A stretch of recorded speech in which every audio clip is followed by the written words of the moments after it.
ठोक भाषेत भाष्य केलं। फोडाफोडीच्या राजकारणालाही मर्यादा असतात। सध्याचं हे गलिच्छ राजकारण महाराष्ट्राच्या पुढच्या पिढीसाठी धोकादायक ठरू शकतं अशी भीती राज ठाकरेंनी व्यक्त केली।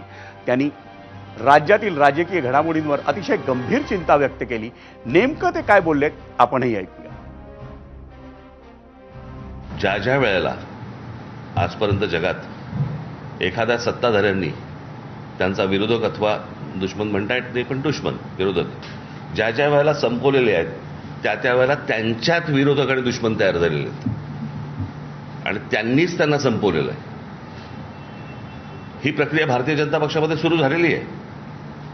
त्याच्यामुळे बाहेरचे विरोधी पक्ष तुम्ही संपवणं हे सोडून द्या, परंतु आता तुमच्यात जे विरोधक निर्माण झालेले आहेत याच्यातनं तुम्हाला जो त्रास होईल आता तो तुम्ही पण बघत राहा। पत्त्याचा बंगला करायचं ना पूर्वी पत्त्याचा, तसा हा उलटा आहे। त्याच्या खालचा जो पत्ता आहे तो नरेंद्र मोदींचा आहे। तो एकदा सटकला की सगळं कोलॅप्स आहे। कळलं का? आज ठीक आहे, ते त्याला तुम्ही भक्त म्हणा, काही म्हणा, काही असतील गोष्टी, परंतु जे काय आज टिकून आहे ते नरेंद्र मोदींवरती टिकून आहे, या बाकीच्यांवरती नाही आहे। राज ठाकरे म्हटलं की रोखठोक भाषाही आलीच। त्यांनी आपलं मत व्यक्त केलं सध्याच्या फोडाफोडीच्या राजकारणावर।